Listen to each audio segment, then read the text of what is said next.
This is the Fantasy Football Fellowship Podcast, where we unpack fantasy, faith, and life. I'm Bryce Johnson with Pastor Trip Smith, and we are your fantasy coaches here to encourage you and help you win while you play fantasy football with purpose. As we provide fantasy advice, we won't always be right, but we hope we'll be convincing.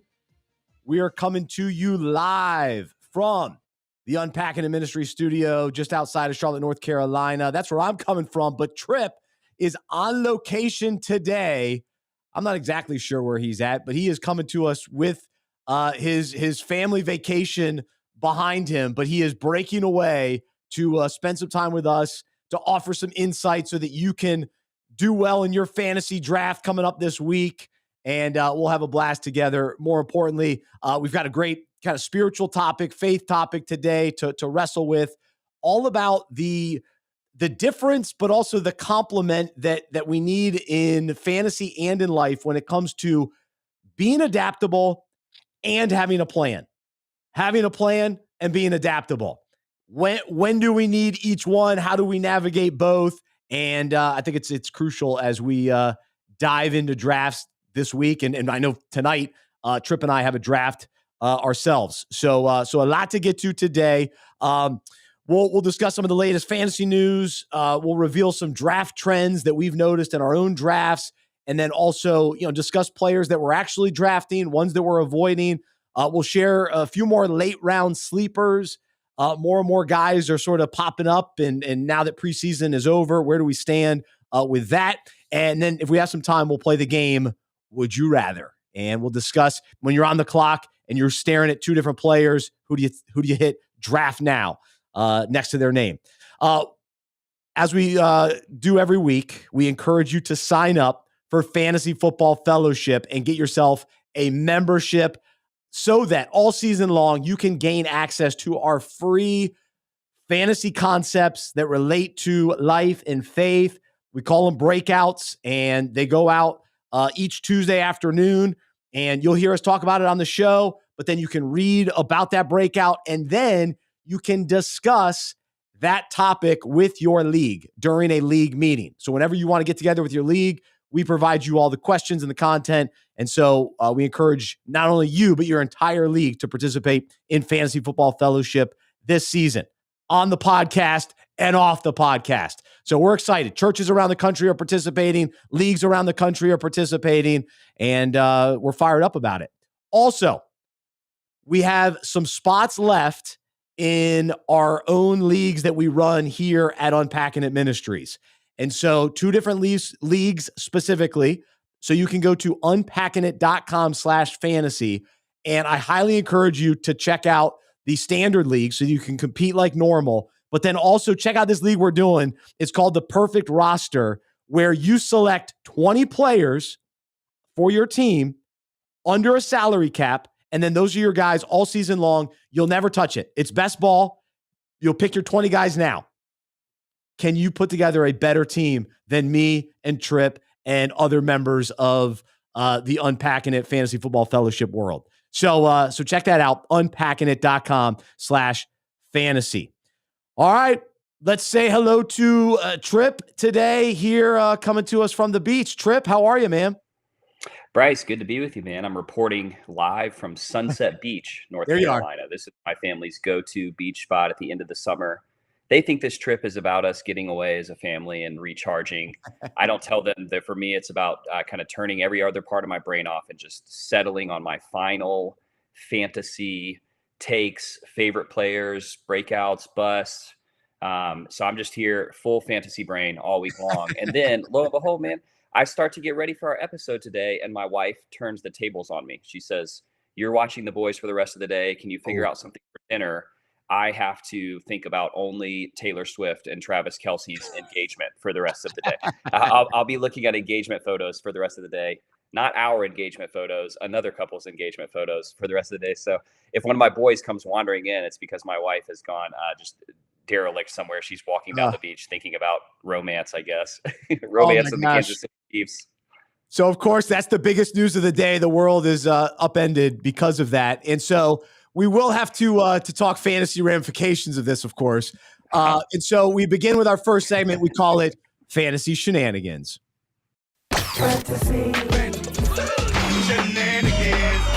Fantasy Shenanigans. All right, so where do we stand now with Travis Kelce? Does this move him up draft boards? Do we continue to avoid him? I haven't drafted him yet, and I don't think that I will.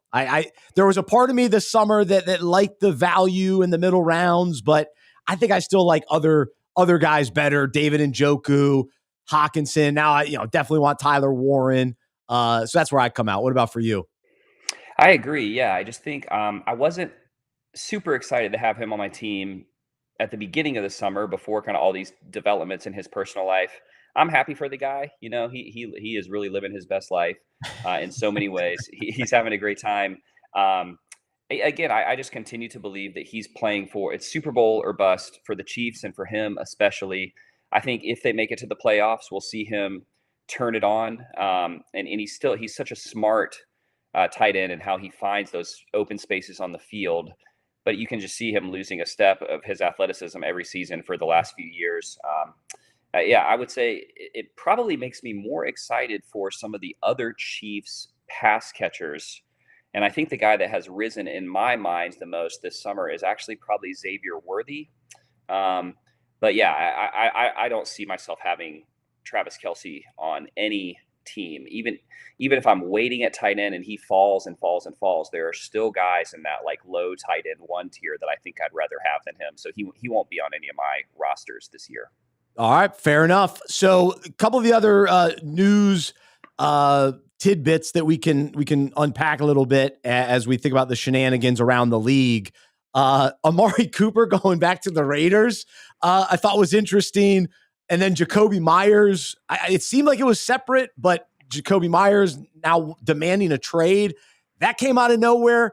I'll say that Jacoby Myers has been my guy for a long time. It's kind of since almost before he really emerged, I was in on Myers, or kind of as he was emerging. But I haven't drafted him yet this year, and I don't like when guys demand trades. It makes me nervous. I run the other way. So that's where I come out with him. And then Terry McLaurin finally signs with Washington. And so does that change our approach with Deebo Samuel, or Terry McLaurin was falling in some drafts? And so now where do you evaluate him? And then the last thing, Joe Mixon is out for the first 4 games. I think that became official. And Spencer Rattler has been named the starter for the New Orleans Saints. So any of that news you want to jump in on? Not the last one. No implications for me on that last announcement. The Saints are just going to be bad this year. It's going to be a rough year for the Saints. It's going to be a rough year for Chris Olave. Alvin Kamara is maybe the only one that you can find value with there. The Jacoby Myers news really surprised me, and I'm trying to figure out what the implications of that are. I mean, I saw the Amari Cooper news and the Jacoby Myers news almost at the same time. Yep. I don't think they're related. I don't think it's like Jacoby saw Amari get signed. I was like, I hate that guy. I'm not playing with him. In my mind, what I want to be true is that Jacoby Myers knows that he has been supplanted by Deontay Thornton this summer. That's the Raiders rookie receiver who you've been hearing a lot of buzz about, who is one of the faster guys in the combine this year.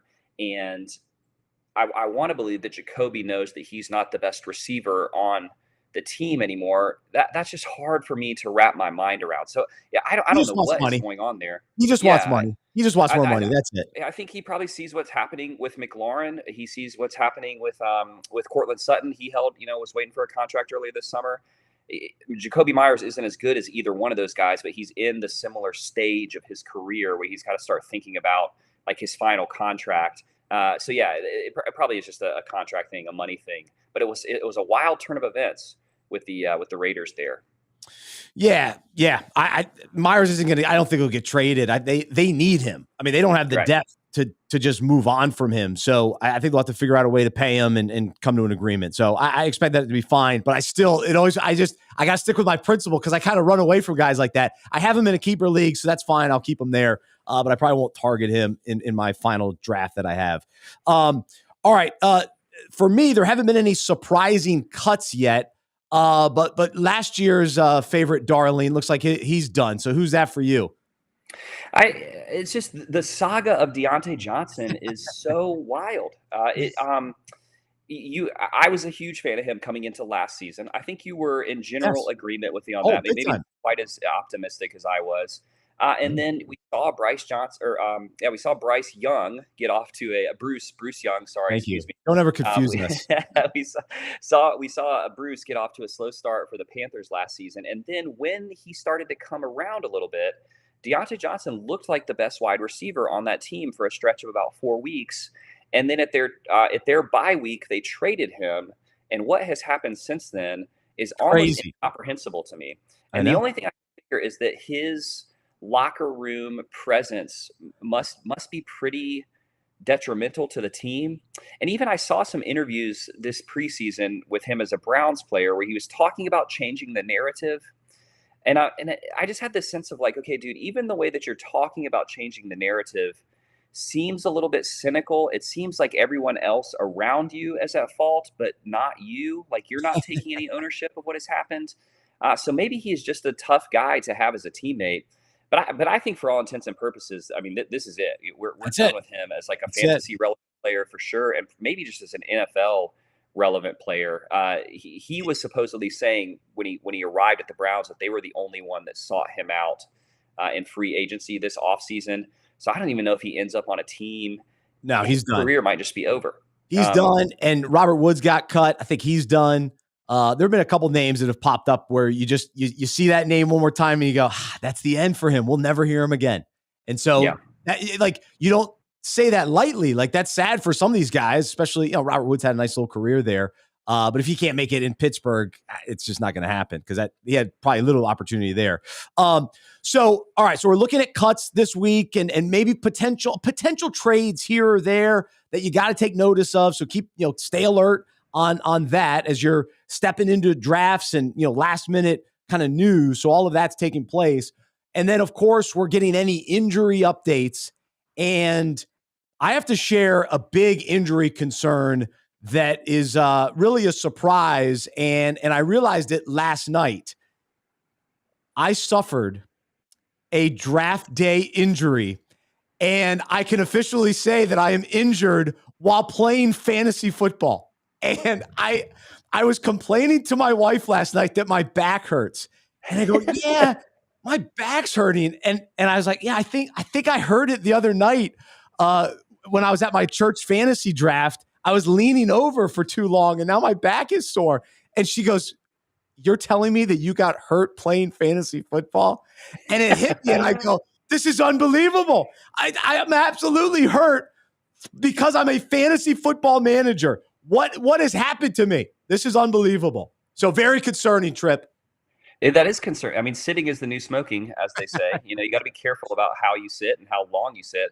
I was hoping you were going to say you injured maybe the upper back from like a dramatic fist pump, like as the last pick of the draft wound down and you got that final player that slipped to you and you were so excited about the roster that you had put together that it was an injury celebration.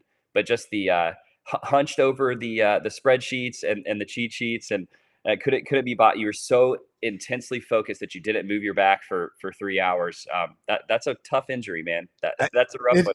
It is. And kind of the elbow arms a little sore from the third piece of pizza that I had. And so, it's been draft season's a lot, man. I'm exhausted. I'm worn out. It's been so many drafts and so much fun and my back's sore. So, I want to get a little insider information. Are you going to be ready for week 1? Can we expect to see you out there behind the phone, behind the tablet and the laptop week 1? Are you going to be ready to go, or is something you're going to carry into the regular season?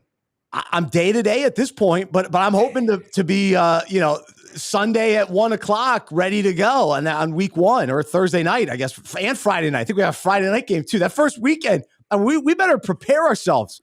That's going to be a big first weekend. So, we got to rest up and be ready to go. No doubt about it. All right. So as we wrap up preseason, some other shenanigans just to finalize.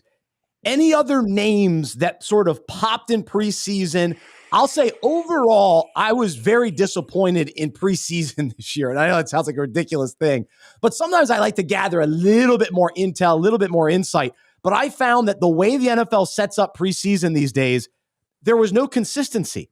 I mean, what week 1, week 3, like who knows? Like there used to be a process and sort of a system to how we could navigate the preseason. I don't see it anymore. And we barely saw starters. And so anyway, I didn't take a ton from it. However, the names that sort of continually jumped out there, Isaac Tesla with Detroit, Jaden Higgins with Houston, Matthew Golden in Green Bay, and then if I could say his name, I would, but Alec Ayonamar from the Titans. Maybe you could say it better than me. I think, is it Ayomanor? I don't know. I get it confused with Arroyo, the Seahawks rookie tight end. When I see those two names on paper, they look the same. So, but no, I'm not even going to try, man. Epic. I've heard some people calling him Epic because it will autocorrect to Epic on your phone when you try to fight his first name. So I'm just going to go with Epic. He's a good sleeper pick, man. I'm excited about Matthew Golden. Of the names you just listed there, everything that we've heard throughout training camp, the drumbeat has grown louder and louder for him. And then we saw a few catches in the preseason that looked really dynamic, some really great plays that he made. But yeah, these names you've listed here, Tesla, he's been showing up on every, I guess he's supposed to say Tesla, but I like to call him a Tesla. Oh, Tesla. You gotta go Tesla. Every highlight reel, every kind of X feed. So yeah, I mean, is there one of those guys that you have ended up with on your team or have found yourself targeting late in drafts? I don't have any of them yet. And I would say that Tesla, I think he's got a chance. I think he's got a chance to be a contributor because even last year, I kept waiting for Tim Patrick. Like he had a few moments in Detroit. So I think there's space for a third guy in Detroit if the offense is rolling. But I got to see this offense rolling with the new coordinator before I'm all excited about it. So I think he's more of a waiver wire guy just to be aware of later on. But with 2 more drafts, I'd like to get Jaden Higgins. So hopefully I'll snag him tonight or next week. Couple other things. What other kind of situations or teams are you continuing to wrestle with? We're in our final drafts here and, all we wanted is clarity, right? We talked about that the last month or so. Is, okay, what do we make of this backfield? We talked about it, the last couple of weeks specifically. And I've got to say, I still don't know how I feel about the Jets. I still don't know how I feel about the Jaguars. Those continue to be those teams because when I'm on the clock and I'm considering a player from those offenses, I just don't know which way to go. And like even Jacksonville, it's like, are they really going to trade Tank Bigsby or Trevor Etienne? And is it because they really love Tootin? Is that the truth? And so that's still, we don't know until that trade happens. We don't really know. And so then you got 3 guys still there. So I'm drafting with those 3 guys on the roster. Which one do I get? And then with, even with the receivers, like I didn't pull the trigger on Brian Thomas Jr. the other day because I'm still thinking, wait, is it going to be Travis Hunter? Is Brian Thomas going to be just as good this year in a different offense with Travis Hunter? Does that make him better? Does it make him worse? Can he follow it up? So anyway, I just have so much certainty with the Jaguars. And then same with the Jets. I snagged Fields in one league, but it's like, and I got Mason Taylor as well at tight end, but I'm still not like overly confident and I've still soured a little bit on Garrett Wilson and I keep going back and forth on him as well. Any other teams or players that you keep wrestling with? I mean, because of his legs, Justin Fields will be a viable fantasy starter for as long as he is an NFL starter. But just everything you're hearing about the lack of improvement in his accuracy has me so nervous about Garrett Wilson. 2 receivers that I was excited about early in the summer that I am much less excited about now, Garrett Wilson and DJ Moore. We saw the Bears offense kind of come crashing back to earth after a pretty good showing in their first few drives. In their second preseason game, they finally, they came up against some defensive starters and Caleb Williams made some of his old mistakes. It didn't look great. But now you're hearing these reports that DJ Moore is lining up as a running back for a significant number of plays at Bears training camp because their running back core is sort of decimated behind DeAndre Swift. But also what you're hearing is they can't figure out his role in the offense and how they want to use him. That makes me really nervous about DJ Moore. And it actually makes me kind of cautiously optimistic about Roma Dunze, that it might mean that Roma Dunze has made a leap and has sort of established himself as the clear best receiver on the team. I think that DJ Moore has been and is a great NFL receiver, so that would be hard for me to comprehend. But from what I hear, he's not the guy that they're really like featuring in their passing offense. It's a Dunze that they're trying to utilize there. So DJ Moore is a guy who I thought was a steal in like the mid-20s for wide receivers at the beginning of the summer. And now I'm nervous that may be kind of that he may be appropriately valued there. I don't know what to make of that situation. Yeah, so some of these teams that are in transition, it's hard to know what they're going to do when this real season starts. Yeah, it's tricky. And so, I mean, we're all going to end up with a few players that we're iffy on. There's risk and all that kind of thing. There's no 100% guys, but there are a few that are a little more solid, you feel a little more confident in for sure. All right, so speaking of DJ Moore, last Tuesday night, we had the Unpacking It auction best ball draft. It is a ton of fun. This league format is so great, and I continue to pound the table for auction drafts.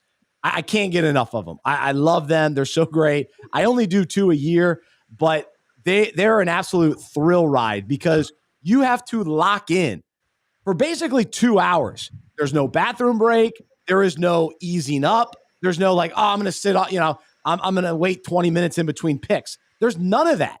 And so to flip that the other night on Sunday night, then I had my standard draft at church, which was a ton of fun, but I drafted 14th. So I would draft and then have a huge gap to wait.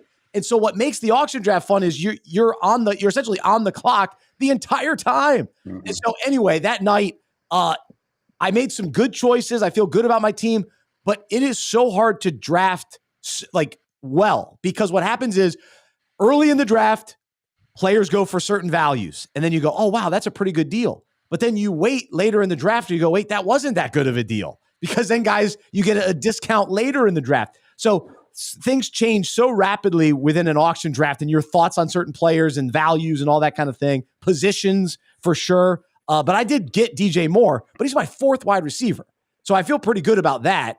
And then I went after my guys, like I told you on last week's show. I love Chase Brown. I love DK Metcalf. So I just went and got those players in the auction draft, which, again, that's why I love the auction draft, because you really can get your guys if you want. So what was your takeaway from your team and your strategy? Yeah, there are players on my team that I'm excited about because this is a best ball league. I don't think that I would feel great about my team if this were sort of a standard you set your own lineup every week type situation. There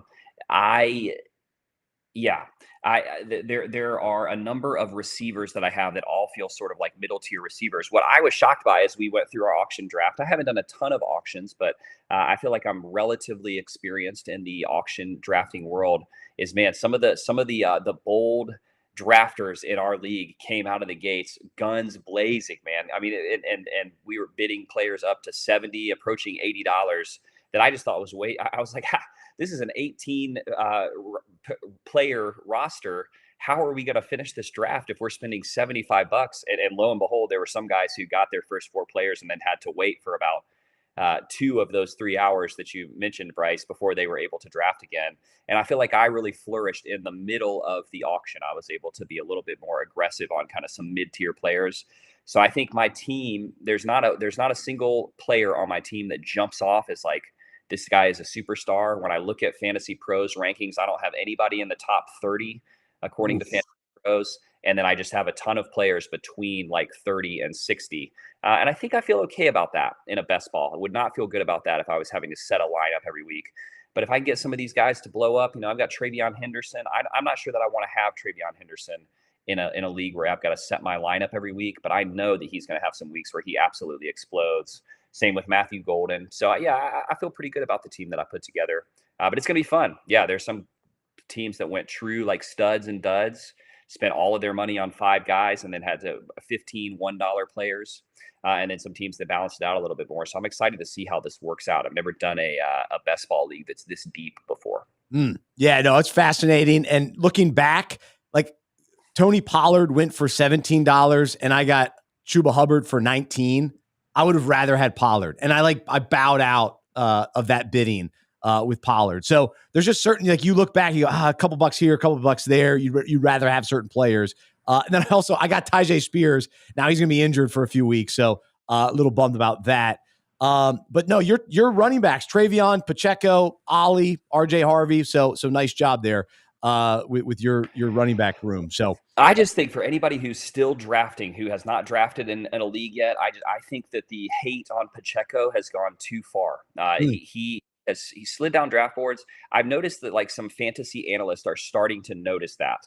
That nobody was excited about him. You're not drafting him in the place that you were last year by any means. But he looks like the clear-cut starter for the Kansas City Chiefs. He seems to be healthy. I think he's going to get every chance to be the starter, even though Kareem Hunt and Brashard Smith may be involved in that offense. But Pacheco felt like a really good, and I don't think I had any running backs by the time that at least 8 teams in the league had 2 starting running backs. So I waited really late on running back, and I felt pretty good about getting Pacheco for where I did and how much he cost. Can't remember what I spent on him, but it was high teens, I think, as well. So feel pretty good about that one. Good stuff. All right. So a couple other thoughts, and then we're going to get to our breakout. So I did a 14-team standard draft on Sunday night, and a couple things for people to think about. I'm really in on Chase Brown, and I said that last week, and I just want to say I put my money where my mouth is, so to speak, because I drafted him in the first round with my 14th pick, and so that's how confident I am in him, and think that you should be too. I think he's that good. He's that offense. We know what they're capable of. And so I love his role with them.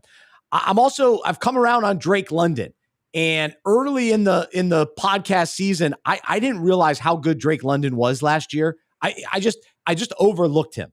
And once I realized that, and the opportunity that he has as the guy in Atlanta, the connection that he has with Michael Penix, I think he's going to be a wide receiver 1 this year, top 10 guy. And so I drafted him as my top wide receiver. So I'm in on him. I continue to be in on DK Metcalf, almost to the fault that it's going to rise or fall my fantasy season, because I think I have DK. I'm 3 for 3 so far on my drafts. But I was able to get Ted McMillan. So again, excited about McMillan, what he's going to do. I'm repping my Panthers hat today. I'm buying into the hype for him, and was able to get him at a pretty good price. And then the running backs I'm still in on. Jordan Mason, Trey Benson. Was able to draft both of those guys. And my first foray into Jaden Blue. I saw a little bit of him in preseason. I liked what I saw. He got hurt. But if he's healthy, I think he's going to be all right. So there you go. Those are some names that I'm still excited about and actually pulling the trigger on to draft. So you were 14th pick in a 14-team league. So I'm assuming you went Chase Brown and then immediately Drake London there at the turn. Right. Yep. I feel good about that start you've got a cornerstone running back, and I think Drake London is on the short list for wide receivers that you can realistically imagine finishing as the wide receiver 1 overall. He's going to get a target share if Penix is a serviceable quarterback, which I kind of think he is. He's looked good in the preseason. We've heard good things about him in training camp. So it sounds like a good team to me. Yeah. And I've come more and more around on Drake London as well. Ted McMillan, the hamstring thing worries me, but in a 14-team league, you gotta take risks like that to get values. And the good news is that he's 22 years old and not 29 years old. So you're a little bit less about that hamstring stuff with some of these younger players, their ability to come back a little bit quicker. Absolutely. So as I head into 2 more drafts, just throw out a couple names that I want to draft, but they've been hard to draft because the other fantasy managers also feel good about these players. So they want these players. And so part of our challenge is knowing, when to get guys. And there are certain times you got to reach maybe a little bit early to get guys. It is tough when you're on the edges of drafts. If you're 1st or 14th, you don't always have an opportunity to get every guy. But I still want to draft Jaylen Warren. I still want Travion Henderson. I want Tony Pollard. I wouldn't mind DeAndre Swift in a league. I really like Ray Davis. Actually, I got him in the auction league, so I like Ray Davis. And then Tyler Warren. I still haven't been able to draft Tyler Warren. Tucker Kraft. I think other people see the value in Tucker Kraft as well. And then you mentioned Rome Odunze. I'd like to snag him in a league as well. So Is there anybody else that you're really targeting that you haven't been able to snag yet? I mean, I'm with you on Tyler Warren. The more I see him and the more I think about him, the more excited I get. I see that you included as like a deep name on this list, Trevor Lawrence. And I just think if in my head, when I put together what Trevor Lawrence was supposed to be coming into the NFL, how much of a mess the Jacksonville Jaguars have been for the entirety of his professional career. And I think Liam Cohen's ability to potentially turn that around and how Lawrence has looked in limited action in the preseason. He's a guy that I wouldn't want to have as my starter, but I would like to have him on my bench just on the off chance that he sort of flourishes into what we have always wanted him to be, which is sort of a generational talent at quarterback. He could be the kind of guy that if you wait at quarterback and want to take a second one on your bench, could be a league winner if everything breaks right for him. They have an offense that has the potential to be dynamic if he plays well. That's another one that I'm always finding that there's a quarterback that slips that I'm more excited about before I get a chance to take Lawrence. But I think as someone who normally doesn't roster two quarterbacks, I'd be willing to put him on the back kind of end of my bench and just see what happens there. That Jaguars backfield is difficult to discern. But Brian Thomas Jr., Travis Hunter looks like an exciting player. They have some pass catchers. Even their tight end, Brenton Strange, I think could surprise some people this season. That's a name that jumped out at me on your list. But yeah, they're just, there's so many guys that I can make the bull case narrative for them in my head that when I see them later in the draft, I'm like, oh man, it would have been fun to have Braylon Allen. But it's like, well, yeah, there's a guy that I was excited about before him that filled that running back slot for me. So, I feel good about how my drafts have gone so far. Nice. Haven't had too much buyer's remorse yet. Man, I was all set to draft Braylon Allen the other night. Got sniped. Good old fashioned sniped. I had to look up from my notes and I was ready to draft him. And then I realized, he was just taken. It was one of those. So he's so young. He's so good. And Breece Hall is so inconsistent and injury prone. Braylon Allen could be the kind of guy that wins you your league as a running back this season that you take as like your fourth or fifth running back. So name to remember. Absolutely. All right, let's jump into this week's breakout. And each week we take a fantasy concept and relate it to the Bible, relate it to life. And this week I want to talk about this concept of adaptability, being fluid in the middle of drafts and how that translates to our own lives. But then also recognizing the importance of having a plan and preparing the best we can in fantasy and life. But I think there's some tension with this because what's funny is I'll hear different fantasy analysts, some guys are really heavy on you got to have a plan. You got to have a plan. You got to follow a strategy, 0 RB, hero RB, and you got to stick to your plan. But then you'll hear fantasy analysts talking about, hey, you got to adapt. You got to be, willing to change course midway through the draft, see how the draft is falling, let the draft kind of fall to you and respond accordingly. And so I think it's not either or. I think it's yes. And so I think for us as fantasy managers, we want to spend the summer planning, preparing, understanding different strategies and feeling good about, our approach to drafting and when specifically we would target certain players in certain positions and have that overall outline. And then the key is not being so stuck and stubborn in the middle of the draft. And you're like, well, I told myself I was going to take a tight end in the 6th round. So I'm going to have to take one here. I don't like any of the tight ends, but I told myself I would. No, don't take a tight end. Wait. If he's not there in round 6, you don't like the tight ends, change course. And wait a little bit longer, and then you can still get a good tight end that you feel solid about. And so we'll start on the fantasy side, and then we'll get to the life side. But the question is, when have you needed to change course? When have you needed to embrace being adaptable? And so for me on Sunday night drafting, all of a sudden George Kittle was available to me at a good spot. It was, at the end of the 3rd round, beginning of the 4th round. And I normally wait on tight end. But when Kittle was there, at that value, I felt like he slipped a few spots. I wouldn't have taken him early, but I was like, no, I'm willing to take him here. But then what happened was the rest of my draft it threw me for a loop because I wasn't quite as planned and prepared so I had to really adjust because now all of a sudden I was like, now I'm chasing running backs. But then I had to remind myself, wait, but I'm solid at tight end. And so then I didn't have to worry about that, later on. And so when has this sort of resonated with you, Trip, as far as needing to adapt in the middle of a fantasy draft? Yeah, well, the answer to that question is in all of my very favorite leagues, right? The thing you've got to remember about these fantasy analysts, and I love to listen to fantasy football podcasts and check out Fantasy Pros and other websites and see what these guys are saying. But a lot of them are doing drafts with other fantasy analysts, quote unquote, fantasy experts. And you can you can come in with a plan because everybody kind of knows like what is the chalk approach to building a solid team all around.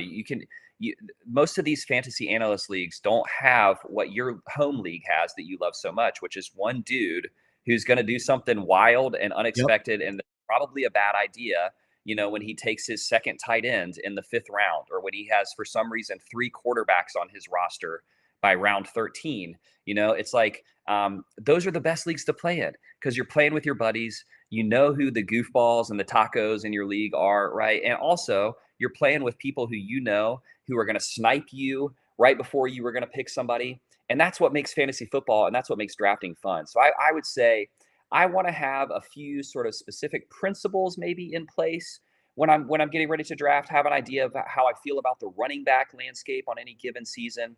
But I want to be sort of adaptable and fluid when I'm drafting because it's fun to draft that way. And it's especially fun to kind of win a draft that way when you've got a buddy who starts a weird run on quarterbacks in the 7th round because he takes his backup quarterback there or something like that to figure out, okay, how am I going to adjust to this? And then you're right. You said it exactly right, Bryce. When you feel yourself breaking your own rules that you followed in other drafts, the tendency there can be to panic. And that's exactly when you want to say, okay, I can still build a solid team. I'm going to do this a different way than I did the draft that I did with my other friends 2 weeks ago. And it's fun to adapt in that way in real time. And the reality is there will be some drafts where things kind of go your way, where you're like, ooh, yes, this guy fell to me. Or yes, I was hoping to get this guy in this round. And it happens. And the first draft I did this summer, it happened that way. And I love my team. I'm psyched. And I'll confess, my Sunday night team that I just drafted most recently, it did not go my way. It just went way different. There was a guy in the league who goes, I'm just here to mess things up. And he messed things up. Like he was trying to mess things up. And so the draft did not go the way that I had planned, the way that I had even hoped that it would go. And so I'll admit, I was a little frustrated. I'm like, I wanted that guy, or I can't believe I missed out on him, or I can't believe I'm taking this guy in this round. And I left the draft going, I hate my team. I don't like my team. This isn't what I wanted. These aren't the guys I wanted. But I had to adjust. I had to adapt. And now that a couple days have gone by, I look at it and I go, all right, I'm fine. It wasn't what I had intended or whatever, but it's going to be okay. And now I'm content with the team that I have. And I know that I'll be able to compete pretty well this year. And so can I just jump in there and say real quick, when something sort of quote unquote draft breaking happens, right? When you see somebody do something that is especially weird in your draft, make a mental note of that and then approach that manager about a trade a couple of weeks into the season or even before the season begins, right? If you're like, man, that guy really should not have taken that additional tight end there when he's so shallow at running back. Well, if you're solid at running back, go offer him a running back to take his best tight end, right? Like, so the distortions and the adaptability that goes along with drafting continues after the draft is over. I know there are people who have different feelings about taking advantage of their buddies with trades. That's not what you're doing, okay? But you want to go say, hey, it looks like your team is sort of stacked at tight end and pretty weak at running back. Yep. Would you trade here? And you can make a mental note when that happens in your draft and carry that with you when the draft is over. Absolutely. That's a good reminder for sure. And so as we think about this concept of adaptability, it really translates to our own lives because we know that life is constantly changing and a new season brings, a different set of challenges, and we can either, decide to be frustrated, stubborn, and hopeless, or we can embrace and adjust to what's in front of us. And so I think this plays out in a number of different ways, but I think it hit me, like, especially like in marriage or relationships or people that you work with. We have to be adaptable because it's not always our desires that get their way, right? We have to understand that, okay, I'm gonna have to sacrifice a little bit so that my wife could be happy, or I can serve her, help her. And it requires, humility. And so just like in fantasy, I don't get everything I want. I don't get every player that I want. That's not how it goes. And so other players, they have their desires and their wants, right? They want certain players. And so that's part of fantasy, but in life specifically, the understanding and willing to embrace the sacrifice that goes into that leads to adaptability. And then also just being adaptable, that things take longer than we want. So not only do all of our desires not happen exactly how we want, but also when we want, the timing that we want. And so we have to be adaptable to the delays. And again, we can either be frustrated and stubborn and hopeless, or we can adapt and go, okay, it's taking a little longer. Just like it takes a little longer maybe to draft a tight end. I got to wait. I got to wait on tight end. I got to wait on the response, or I got to wait on the job. I got to wait on the house. I got to wait on different things that happen in life. That's part of the deal. And then, I think being adaptable, sometimes we have to be willing to change our opinions on things. And we absolutely want to stay true to truth and God's word. And I'll talk more about that. But I think sometimes we get so stuck in our ways of like opinions. And it's like, no, if we've been given more truth or more information, then we can change our opinions. Not that we have to be, be crazy about flip-flopping all the time, but like in fantasy, if we get more information, we have to be willing to be open to that. So I've been going. Trip, why don't you jump in on any of this? I mean, I think three sort of what seem to be essential human desires, three things that a lot of us as humans, and I would say fallen sort of sinful humans, desire, is to be in control, to sort of to know everything, and to not have to wait. We don't like waiting. We often pretend like we know a lot more than we do, and we want to be in control. And in each of those places, I think that God, because He's a loving Father who's growing us into spiritual maturity, He likes to mess us up in each one of those three areas to show us, like, you don't know nearly as much as you think that you do. You're not as smart as you think that you are. He especially likes to show us that we're not in control, that we don't control as much as we would like to control. And in those moments, humility and curiosity tend towards adaptability, where we can sort of open our white-knuckled kind of control of the life around us. And you said it exactly right, Bryce. When you start it, if what religion is, if what being a Christian is a set of principles that I know and I can sort of follow as rigidly as possible to live a successful life, that's a really convenient way to think about Christianity. That's what most religion says. What it is it's actually a dynamic relationship with a living God who's inviting us to live in loving relationship with Him and other people, which means that we're not nearly as in control as we think that we are. Things are going to get messy. Things are going to get sort of unexpected and surprising. And in those moments, adaptability is actually a form of trusting the Lord. It's relinquishing my control and being curious and open-handed and admitting I don't know. And so, yeah, I mean, what a great topic to think about. I love that you led with your relationship with like your spouse and with other people. Loving others requires adaptability, flexibility, interruptibility. So it's a great topic to think about. Absolutely. And just to hit home, we have to stand firm in our core beliefs and biblical principles. Absolutely. We want to stand on truth. And with the understanding, and we also want to have a plan. Like we want to plan and prepare and that kind of thing, but also knowing, to your point, that we're not in control and our plans change. And we know this. We hear this all the time. We like on one end get it, but then when it happens and our day doesn't go the way that we hoped. Yesterday, I had so many problems. It was just annoying problems. And so, it's like, how am I going to respond to that? and react to that. And am I gonna, okay, here's my plan for the day, but I'm gonna hold it loosely. Here's my plan for my life, but I'm gonna hold it loosely. And as followers of Jesus, we want to remain fluid to the leading of the Holy Spirit. And so as we rely on his direction and his guidance, every day, where things are going to be different than what we initially expected. All of our desires aren't going to happen. All of our, the timing that we want isn't going to happen. And how is God using all of that to mold us and shape us and teach us and guide us? Because his plan, his purposes are greater than ours.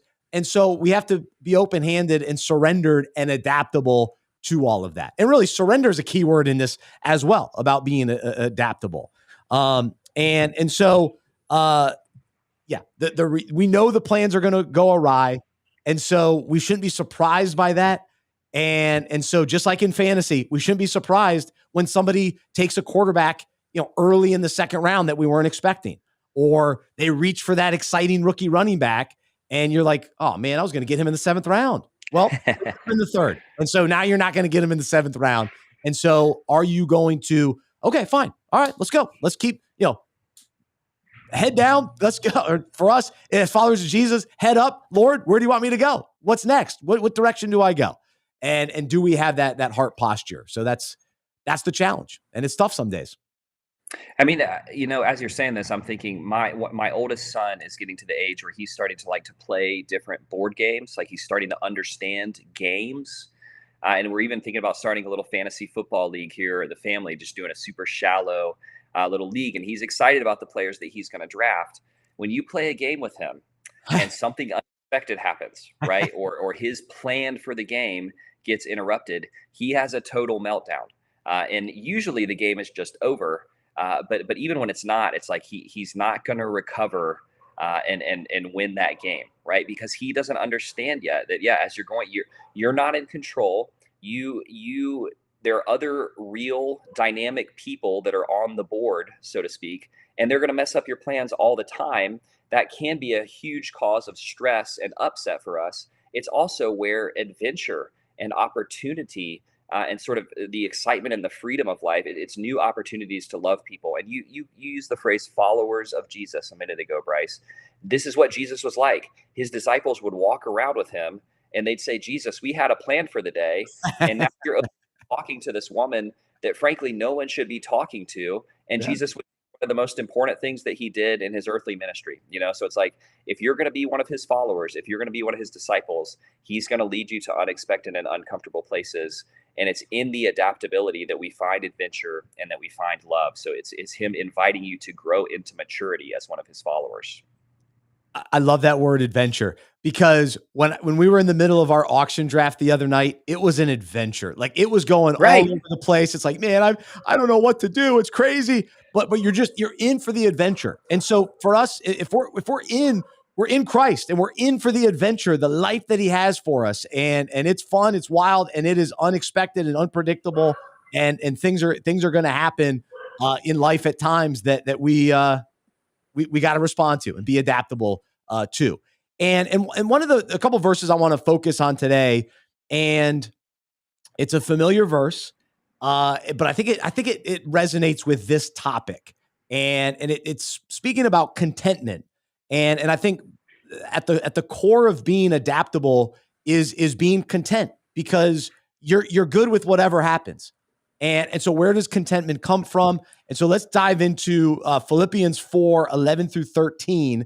And Paul writing, this is the Amplified Translation. He says, not that I speak from any personal need, for I have learned to be content and self-sufficient through Christ, satisfied to the point where I am not disturbed or uneasy, regardless of my circumstances. I know how to get along and live humbly in difficult times. And I also know how to enjoy abundance and live in prosperity. In any and every circumstance, I have learned the secret of facing life, whether well-fed or going hungry, whether having an abundance or being in need. I can do all things which he has called me to do through him who strengthens and empowers me to fulfill his purpose. I am self-sufficient in Christ's sufficiency. I am ready for anything and equal to anything through him who infuses me with inner strength and confident peace. That sums it all up right there. That's how we live with contentment, adaptability, and surrendered, regardless of what happens to us. Whatever the circumstances come, whatever unpredictability happens, we are content because Christ strengthens us, empowers us, and it's his sufficiency, not our own self-sufficiency. So any reaction to that? I love that, man. Yeah, just to see the interruptions in our day, the moments when we realize we're much less in control that we thought that we were, as new invitations to follow Jesus, to love him and love others. I mean, I do really think that that's where a lot of the excitement and adventure and hope of the Christian life comes from. And those verses you just read hit that right on the head. He's doing something in us and through us that's dynamic and empowering and beautiful. So yeah, what a great set of verses. Yeah, that was awesome. It's cool. All right. So I hope that that's encouraging to everybody. And as we head into our final fantasy drafts, let's be adaptable. But every day in life, let's be content in Jesus, always satisfied in him. And then as the waves of life come and the crazy circumstances, we can stand firm on him and not change our deep rooted core beliefs in him, but be adaptable to the things of life and the challenges that come our way. So there you go. One final thing I'll share. I was even thinking about this just in light of ministry and even specifically Fantasy Football Fellowship. And, God put this on my heart over 10 years ago to do something like Fantasy Football Fellowship. And here we are, where it's, really gained some momentum, really excited about what God's doing through the ministry. But over the last, specifically 7 years, we've adapted and changed in a number of ways. Now, the main thing hasn't changed. It's like, hey, we're going to do fantasy concepts relating to the Bible, relating to life. But we've changed sort of how we've presented it and how we've offered it to churches and leagues, and our website and our podcast have changed. And we've been adaptable to how fantasy football has changed, how culture has changed, all those kinds of things. The vision has remained the same. The vision from God and the foundation has remained the same, and then the heartbeat behind it. But we've been adaptable too. We haven't been stuck in our ways. And so maybe that's something, for somebody to hear today as well, that might resonate in business wise, family wise. Keep the big vision driving you, but be open to tweaks. Be open to tweaks. So same with your fantasy draft. You could tweak a little bit. Go snag that fourth running back before you even get a tight end. How about that? Could be bold. You get somebody late. Go get Tucker Kraft late. So, all right, there you go. That's this week's breakout. Check out fantasyfootballfellowship.com for more information about our ministry and how you can become a free member. But also you can support this ministry as well financially. And so you can donate on the website, and we appreciate everyone that has been supporting the ministry as well. It means a lot. And then also, if you want to join one of our leagues and compete against Trip and I, check that out, unpackingit.com/fantasy. All right, we got a few minutes left together today, and we might as well have a little fun and play some Would You Rather. So here we go. Get in on this. Would you rather? That sounds good. I'll have that. It's a good time. Do you know what I mean? This is Would You Rather. I'm psyched.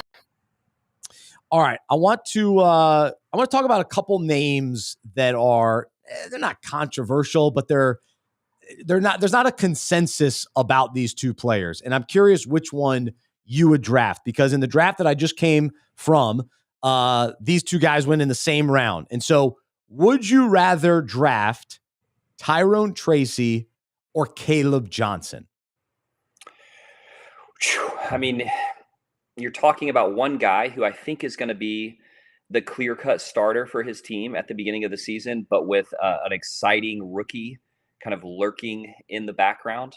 So Tyrone Tracy, I think because of Scadabo's injury concerns in the preseason, it's going to take him a little while to get fully turned on in the Giants' game plan. Whereas I think that probably Caleb Johnson is going to be starting the season off behind Jaylen Warren. And maybe Kenneth Gainwell. And well, I mean, who knows what's going on there? Maybe. I still have heard people who are really excited and optimistic about Caleb Johnson, people who I think have good fantasy football opinions. You have to be concerned about the preseason. That said, if I have sufficient depth at running back where neither one of these guys is my starter in my running back slot at the beginning of the season, I would probably go Caleb Johnson, just because I think that by the time you get to the fantasy playoffs, there's a better chance that he's a strong starting option and potentially a really dynamic sort of league winning upside type of option. Whereas I think that the Giants backfield could be a full committee, or Scatterboot could have even supplanted Tyrone Tracy by late in the season. But that's a tough one, man. That's a tough one. I think you're going to feel better about having Tracy at the beginning of the season, and maybe feeling better about Caleb Johnson by the end of the season, but it's not a sure thing. So I don't know. All right. So I took Tyrone Tracy over Caleb Johnson. And I told you I hated my team when I left the draft because Tyrone Tracy is my running back too. Yeah, that's tough. So, but see, I complimented him with Jordan Mason. And so that means I've got Chase Brown and Tyrone Tracy to start the year, and I'm buying into Jordan Mason being an RB2 by the end of the season. I think he's that good, and the opportunity in Minnesota. And so I just need Tracy to carry me early in the year, and then I'll have some other options. I got Trey Benson as well. So I think my overall running back room will be fine. But if you just looked at it like, ooh, Tyrone Tracy's your RB2, it's a 14-team league, but still. But I like Tracy. I think he's going to be fine. And I liked what I saw last year. He burst onto the scene. He put up some big fantasy numbers in a few weeks. And then he had some duds and he had some fumbles and people kind of ran from him. But anyway, I like Tracy. And I just haven't heard enough positivity from Caleb Johnson. Whereas Jaylen Warren, I do want. And I was listening to Aaron Rodgers today on the radio, and he was actually good. I had to say I enjoyed. There's the Pittsburgh Aaron Rodgers. I think I'm coming around on. Okay. I'm in on DK Metcalf, so I'm already there. But anyway, but he likes Warren a lot. Because Warren blocks. He'll protect Rodgers. When you got a bad Achilles and you're 40 years old, you want a guy back there that you could trust. So I think it's going to be Jaylen Warren. And then let's see. I mentioned this earlier. Would you rather have Tony Pollard or Chuba Hubbard? We'll go quick. Who would you rather have? I'm going to go Chuba Hubbard there. Yeah, I think, and I think that's a pretty easy pick for me. I would rather have Chuba Hubbard than Pollard. Now, your auction point earlier about they're so close for me that if you could get Pollard for $2 less in an auction, I think that's a toss-up. But I think that I would feel more confident about Chuba Hubbard as my running back 2, let's say. So let me give you one other one. Jordan Mason. Oh, actually, let me just tell you, I would take Tony Pollard. Actually, I think I would rather have Tony Pollard. And Tyjae Spears he got put on the 4-week. I don't even know what they call it anymore. It's not called the IR anymore, but he's starting the year on the PUP, so he's out for the first 4 weeks at least. And Pollard is a great running back, so that one feels like a toss up to me. But I've been sticking with Chuba throughout the preseason, and I'm gonna stay with him here. Is that a misspeak, or you combine it? Chubard. I just combine it. It's Chubard. Like those married names that you hear. I just combine his first and last name. He'll be Chubard for me from now on. I saw that today. What are Travis and Taylor? What they have a combined name. I don't know. I saw it today, and I go, oh gosh, what am Trailer? I reading? Yeah, get him out of here. Get him. Enough is enough. Now, good for them. It's fine. I always love it. I always love a good engagement story. And I was trying to read what the engagement story was, but I couldn't find it. I couldn't find what the actual story was. So forget about it. I go, what am I doing? Give me some more fantasy content. So one more. Would you rather draft Jordan Mason or Ramondre Stevenson? I think my answer is very Jordan Mason. All right. Jordan Mason. So I was going to say earlier, when you said you've got Jordan Mason as kind of your backup plan for Tyrone Tracy, I think that Jordan Mason may already be your running back too. Like, I think he may start the season as a viable running back too. And if something happens to, why can I not remember his name now? Aaron Jones. If something happens to Aaron Jones, Jordan Mason vaults into low, like high end RB2, maybe low end RB1 sort of conversation. So yeah, I'm going Mason there. Yeah, absolutely. I did get JJ McCarthy. I got him to back up Dak Prescott. So I'm in on Dak and JJ in that league. So we'll see. All right, let's wrap up the show with some late round sleepers and steals. These are guys you like to, last 2 rounds of drafts that you like to snag, especially in deeper leagues, which I play in a lot of 14-team leagues. So I mentioned deep names here. But I mentioned earlier Mason Taylor, the tight end for the Jets. I'm intrigued by him as a backup tight end and sort of the number 2 potential option behind Garrett Wilson. So we'll see about him. And then I really like Kyle Managai for the Bears. I know he's been a little banged up, but I think he's going to be the number 2 guy in Chicago. So I like leaving drafts with him. And then Keaton Mitchell is always a nice roll the dice. Keaton Mitchell. I snagged him in the auction league, so that's exciting. What about for you? I mean, I still think that I would take either Damian Pierce or Woody Marks and have them deep on my bench because, I don't think that Joe Mixon's going to play this year. I know that you're a Nick Chubb believer. I am not a Nick Chubb believer. I think that his best years are behind him. And so I want one of those other Houston running backs just to see what happens there. I can see that makes you mad. Talk me into Nick Chubb. No, it's just like everybody's doubting Chubb, and I feel like he's just got a little juice left. He just needs a few weeks to start the year. He has a little juice left in that, like, he'll be good for the first 6 weeks of the season. Yeah, that's fine. But I don't know that Mixon comes back this season, and I think the age starts to show on Chubb, and then I think that you potentially have yourself like a solid RB3, maybe low end RB2 type guy with one of those guys. I don't know who it's going to be. So I'm just putting one of them on my bench as a lottery ticket. Yeah. Damian Pierce was in his rookie season. Damian Pierce was a great running back, and Woody Marks looks like an athletic player. So I'm okay. Damian Pierce was okay. He was okay. This is the face you made at me a couple weeks ago when I tried to tell you about Ja'Cory Krosky-Merritt. Yes. You're like, you made this disgusted face at me. And I was wrong. I will admit, I did not see that coming. I was shocked that they just move on from Brian Robinson and that whole all the steps there has been surprising to me.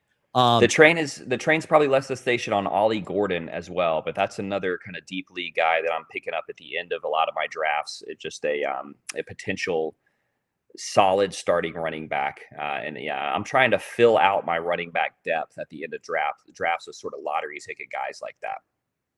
Yeah. Like I've said over and over, I just can't get in on Miami. So I'm just, I'm just avoiding Miami. But I think Ollie Gordon is absolutely, he fits this bill as far as, he's a guy that you need to roster. But at this point, he's probably going, I don't know, 10th round. He's moved up. He's moved up a bit for sure. One other name, let's see. Oh, I drafted Pat Bryant, wide receiver with Denver. I want Marvin Mims, Cortland Sutton, Pat Bryant, Bo Nix. I want any of those guys. I'm a believer in Denver. I wasn't necessarily last year, but I've come around and I feel pretty good about those guys. So I think Torrey Horton, who's the rookie wide receiver for the Seattle Seahawks, who appears to be the wide receiver 3 on that team. And we know Cooper Kupp's injury history. So he's another guy who could be a relevant flex-worthy wide receiver if something were to happen to Kupp. So another name to remember and maybe pick up at the very end of a draft. Yep, that's a good one. All right. Well, cool. Well, there you go. So we got a draft tonight. Looking forward to it. And thanks to everybody for listening today. We got some comments today, so we'll have to respond to some of those. Appreciate you guys jumping in on that as well. But Trip, enjoy the rest of your vacation, and we'll see you in studio next Tuesday as we prepare for week 1 of the fantasy football season. So excited. Here we go. So, man, rest up. I got to work on my back. I got to get That's started. Right. Hey, get that back loose, man. You got to be ready for week 1. day to day, but I'm a gamer. I'll be ready to go. You better believe it. Thursday night kickoff. Let's go.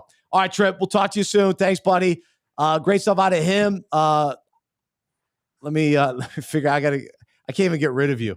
I don't know how to get rid of you. I'm not going anywhere until there you are. Okay. All right. Now you're gone. All right. For Trip, I'm Bryce. I'm a fantasy manager and sports fan who follows Jesus. I believe in the good news that he died on the cross for my sin. He was resurrected. And through faith, I've been saved by his grace. I hope that is true for you as well. And I hope you'll join me as we live life as fantasy managers and sports fans who follow Jesus together. Have a great rest of your day. And we'll talk to you next time right here on the Fantasy Football Fellowship Podcast. And don't forget, let's be adaptable. We'll talk to you soon.